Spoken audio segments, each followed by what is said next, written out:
Setelah maju mundur, reshuffle terbatas dilakukan Presiden Joko Widodo Rabu kemarin. Dalam reshuffle kali ini, Jokowi hanya mengganti 2 menterinya dan melantik 3 wakil menteri. Sempat disebut-sebut akan menjadi perombakan yang mengejutkan, banyak kalangan menilai tak banyak hal istimewa dari pemilihan 2 menteri baru. Reshuffle Kabinet Indonesia Maju kali ini diwarnai banyak kritik. Reshuffle dinilai hanya mengakomodasi kepentingan partai politik pendukung pemerintahan Jokowi Ma'ruf. Di sisi lain, Jokowi dinilai kurang menekankan sosok profesional, sehingga publik tak bisa berharap banyak. Namun, seolah berusaha untuk meyakinkan publik, Menteri baru menyatakan siap bekerja cepat. Zulkifli Hasan yang menggantikan M. Lutfi hari ini langsung ke pasar. Ketua Umum PAN ini berjanji untuk menyelesaikan persoalan minyak goreng, termasuk minyak goreng curah dan harga-harga kebutuhan pokok lainnya. Sementara Hadi Cahyanto mengatakan akan turun langsung ke lapangan untuk menyelesaikan permasalahan yang dihadapi di lembaga yang dipimpinnya. Reshuffle kemarin diprediksi menjadi perombakan terakhir. Setidaknya semua bisa menjadi tenang, semua sudah kebagian. Para pembantu kini tinggal bekerja untuk membantu presiden di sisa masa jabatannya. Walau publik juga menduga menuju 2024 bukan hal yang mustahil jika posisi menteri akan dimanfaatkan untuk panggung politik, yang jejaknya sudah dimulai dari sekarang.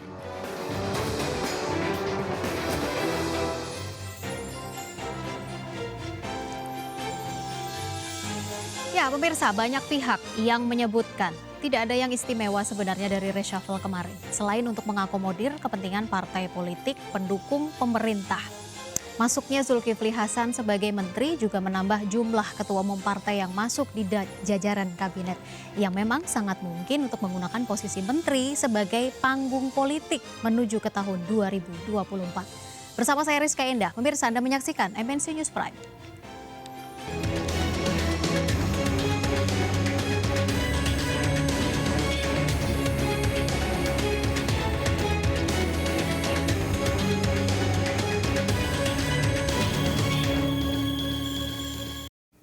Setelah kemarin dipadatkan dengan agenda jamuan Ketua Umum Partai Politik dan juga pelantikan Menteri baru, hari ini salah satu kegiatan dari Presiden Joko Widodo adalah menyambut kunjungan kenegaraan dari Presiden Republik Federal Jerman di Istana Kepresidenan Bogor.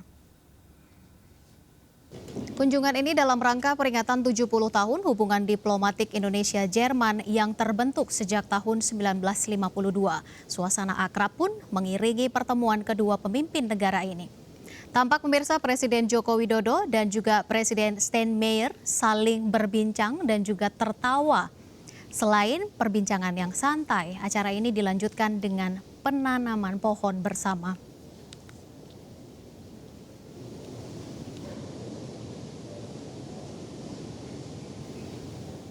Sehari setelah dilantik menjadi Menteri Perdagangan, Zulkifli Hasan langsung sidak ke Pasar Cibubur, Jakarta Timur. Dalam sidak, Mendak mengaku kaget atas keluhan para pedagang dan juga pembeli terkait kenaikan harga bahan pangan pokok yang mencapai 20 hingga 30%. Bersama Wakil Menteri Perdagangan Jerry Sambuaga, Zulkifli Hasan berkeliling untuk mengecek stok dan juga harga pangan. Dalam sidak, Zulkifli mengaku kaget karena banyak yang mendapat keluhan dari para pedagang dan juga pembeli terkait kenaikan harga bahan pangan yang mencapai 20 hingga 30%. Kenaikan tersebut diantaranya adalah dari cabai, bawang merah, telur, ayam potong hingga bumbu masak. Dan selain dari harga pangan, Mendak pun juga mengaku akan mempelajari distribusi minyak goreng curah agar tidak terjadi kelangkaan dan juga kenaikan harga. Sok juga ya, karena tadi tuh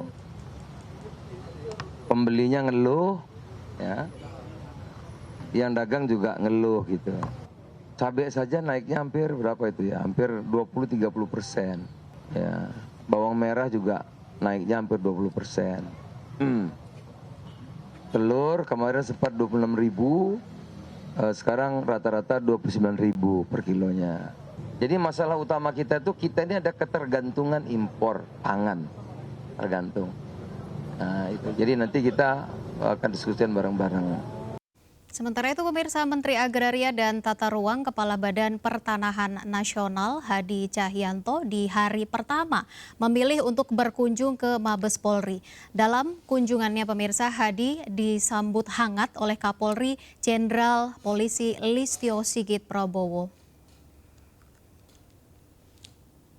Kunjungan ini merupakan pertemuan silaturahmi dalam meningkatkan sinergitas dan kerjasama antara Kementerian ATR BPN dengan Polri.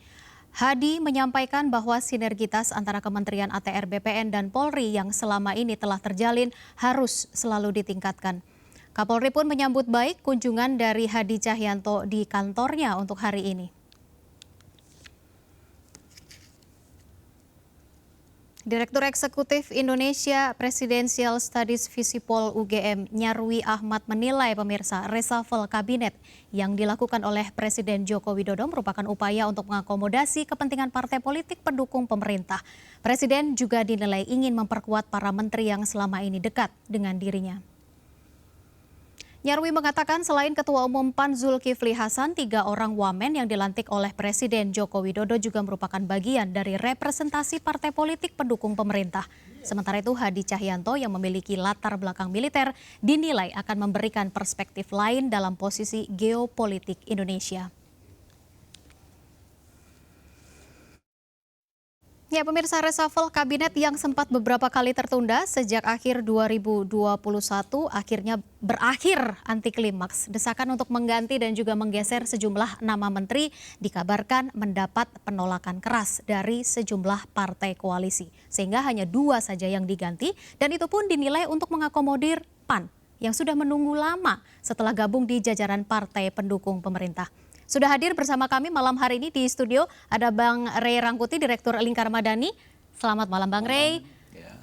Kemudian juga melalui sambungan Zoom, pemirsa sudah bergabung bersama kami pada malam hari ini ada Mas Edi Suparno dari Sekjen PAN dan juga ada Mas Herzaki Mahendra Putra, Kepala Badan Komunikasi Strategis DPP Partai Demokrat. Selamat malam Mas Edi, selamat malam Mas Herzaki. Selamat malam. Selamat malam, Assalamualaikum. Waalaikumsalam warahmatullahi wabarakatuh. Saya ke Mas Edi terlebih dahulu. Begitu banyak omongan begitu ya yang berkembang di masyarakat kemudian pasca pelantikan kemarin tertujunya adalah tentu saja ke Partai Amanat Nasional yang selalu dikatakan tidak ada keringat tapi tiba-tiba masuk ke dalam jajaran kabinet. Sulit ya menanggapi itu karena bagaimanapun juga kita sebagai partai politik tentu membawa nilai, membawa suatu manfaat, apalagi di saat ini, di saat Indonesia baru bangkit secara ekonomi, secara kesehatan dari COVID-19, saya kira bebannya begitu besar. Ya. Kita menghadapi berbagai multidimensi permasalahan, mulai dari perekonomian, inflasi yang meroket, harga BBM tinggi, harga energi tinggi, ya, yang memang membutuhkan kerjasama, membutuhkan banyak tangan, banyak pihak untuk menopang berbagai kesulitan yang ada. Oleh karena itu, saya kira sangat wajar bagi PAN yang sudah sejak tahun 2021 bulan Agustus diajak untuk rapat di dalam partai-partai koalisi untuk hadir bersama-sama dengan teman-teman di kabinet lainnya untuk ikut mengusung berbagai permasalahan yang bisa kemudian kita urai dan kita selesaikan secara bersama-sama. Dan yang ditempatkan oleh PAN di kabinet itu dan dipilih oleh Presiden itu adalah kader terbaik PAN saat ini, Bang Zulkifli Hasan. Baik, ini termasuk juga menanggapi kaitannya dengan bahwa sebenarnya reshuffle kemarin ini hanya sekedar mengakomodir sebenarnya kepentingan politik. Mas Edi. Saya kira begini, kita tidak boleh melihat itu dari perspektif yang negatif ya, karena partai politik pun memiliki kader-kader yang kuat, apalagi kita sudah tahu salah satu fungsi, peran dan tugas partai politik adalah untuk mencetak kader-kader unggulan, mencetak pemimpin. Nah dalam konteks ini saya melihat bahwa banyak sekali kader-kader partai politik yang hadir di kabinet, yang juga merupakan menteri-menteri yang berprestasi. Nah, oleh karena itu saya lihat meskipun itu merupakan representasi dari kader partai politik, apakah itu disebut sebagai politik akomodasi atau apapun yang diistilahkan, tetapi yang penting kita bisa menunaikan tugas dengan baik, apalagi tugasnya itu sekarang membutuhkan penyelesaian solusi yang cepat. Dan insya Allah kader terbaik kami, Pak Zulkifli Hasan, mampu melakukan itu. Oke, baik. Sebelum saya ke Demokrat, saya ke Bang Rey terlebih dahulu. Pekan lalu, kami juga mengundang Anda ke sini begitu ya. Kita ngobrol kaitannya dengan persiapan untuk reshuffle gitu. Kemarin sudah, reshuffle sudah, saatnya sekarang untuk kembali bekerja begitu ya, para menteri baru ini. Sesuaikah dengan bayangan Anda, Bang Rey? Terkejut atau seperti apa? Ya seperti yang disebut di awal tadi, ini kayaknya anti klimaks ya gitu. Benar, anti klimaks. Iya, kita semua membayangkan sesuatu yang bagaimana begitu, tiba-tiba ternyata solusinya yang seperti ini aja gitu ya. Istilah saya sebetulnya tutup lubang gali lubang gitu. Memang lubang yang lama kita tutup, tapi pada saat bersamaan kita menciptakan lubang baru. Jadi permasalahan baru yang akan ditangani oleh Presiden di masa yang akan datang gitu. Bahwa pergantian Menteri Perdagangan itu objektif, rasional, iya. Kita di minggu kemarin juga mendiskusikan itu. Memang kita mengatakan udah layak diganti lah dengan kenaikan harga barang di sana sini. Tapi tidak terbayang juga karena lagi-lagi saya ingatkan itu semestinya menteri-menteri di jajaran ekonomi itu memang tidak dipegang oleh partai politik. Ya lebih baik dipegang oleh kalangan profesional non partai politik supaya waktu, kesempatan, tenaga, pikiran, konsentrasi mereka betul-betul tertuju kepada tugas dan tanggung jawab mereka sebagai menteri. Nah ini nggak kebayang kalau yang ditempatkan oleh presiden itu adalah kader partai politik, bukan hanya kader tapi ketua partai politik gitu ya, ketua umum di posisi yang sebetulnya boleh disebut salah satu posisi strategis di anggota kabinet menteri perdagangan ini gitu. Misalnya ya nanti menjelang masa kampanye tiba yang kemungkinan ya akan dilaksanakan 2023 yang akan akhir 2022 ini gitu. Itu sudah sangat terbayang kepada kita. Ya bagaimana kerepotan presiden untuk memberikan izin, tidak memberikan izin kepada para menteri mereka, beliau yang akan melakukan kampanye.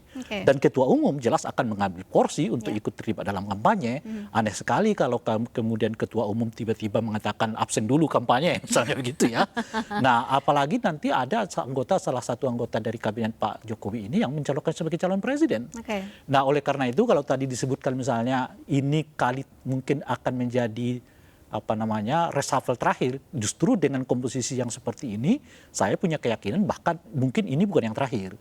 Iya, bahkan besar kemungkinan terjadi reshuffle menjelang pelaksanaan kampanye 2024 yang akan datang. Sebenarnya apa yang menjadi tantangan terbesar bagi presiden dengan kondisi atau komposisi ini kan kita lihat sekarang ibaratnya ada 3 warna di dalam anggota kabinet Pak Jokowi gitu.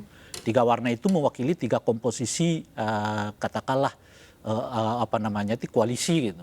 Koalisi yang paten namanya KIP ya, di mana PAN berada di dalamnya bersama P3 dengan Golkar gitu.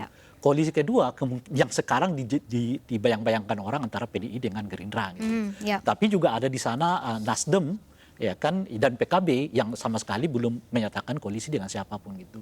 Saya kira ini tantangan pertama presiden. Bagaimana 3 koalisi ini harus dirajut dalam satu irama gitu kira-kira itu.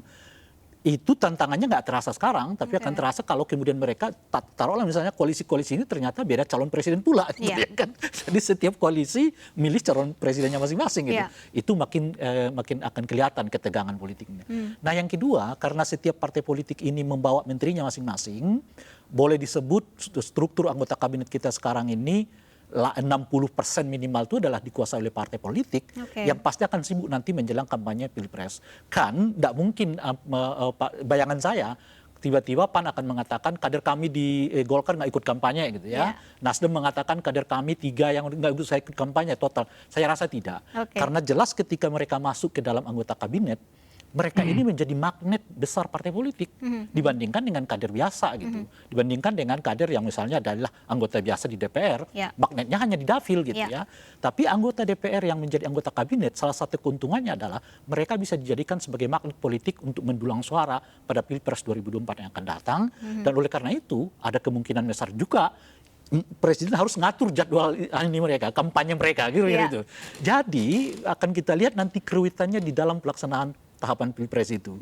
Nah oleh karena itulah, karena melihat keruwetan itu, bayangan saya presiden akan membuat semacam ketentuan konsentrasi betul untuk untuk menunaikan tugas dan tanggung jawabnya sebagai menteri, Ya. atau terpaksa harus kita lakukan reshuffle kembali. Gitu. Padahal sebenarnya di waktu yang sebelum ini Presiden juga sudah sempat menegur sebenarnya kan para menteri yang Itu yang sudah kita- fokus begitu ya kaitannya dengan kampanye. Itulah makanya kita mengatakan ini kok anti klimaks ya. Presiden tuh keresahannya A, solusinya tiba-tiba minus A gitu. Iya. Ini di luar bayangan oleh semua pihak sepertinya ya. Oke.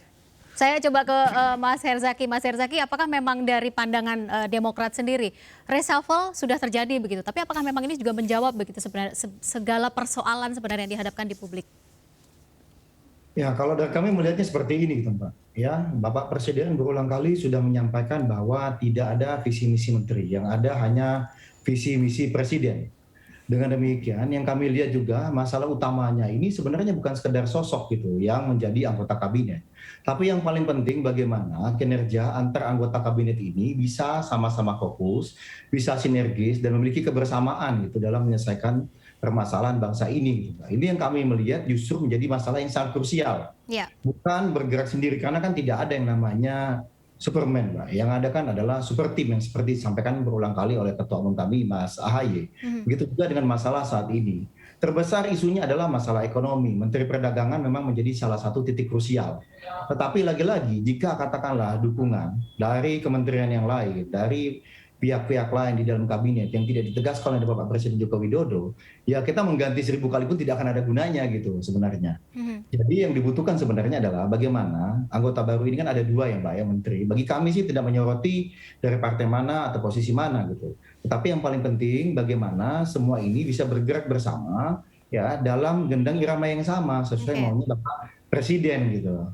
Ya. Ini krusial ini bagi kami. Nah yang kedua, apakah pertanyaan selanjutnya itu ini reshuffle untuk stabilitas politik ataukah kemudian reshuffle ini adalah untuk menyelesaikan permasalahan bangsa. Nah inilah yang kita masih nunggu karena kalau saat ini jelas kalau mengakomodir ya sah-sah saja karena bagaimanapun kan PAN sudah bergabung sebenarnya di dalam koalisi pemerintahan ya udah sejak tahun lalu, tetapi belum ada kejelasan seperti apa kompensasi yang diberikan kepada PAN gitu. Nah saat ini PAN kemudian memberikan kesempatan bagi kami tentunya ini Bang Edi dan juga teman-teman di PAN lainnya tentunya menunjukkan kinerja yang luar biasa nih pada saat ada kesempatan ini gitu. Baik, apakah sama juga menurut Anda ini adalah sebenarnya reshuffle anti klimaks?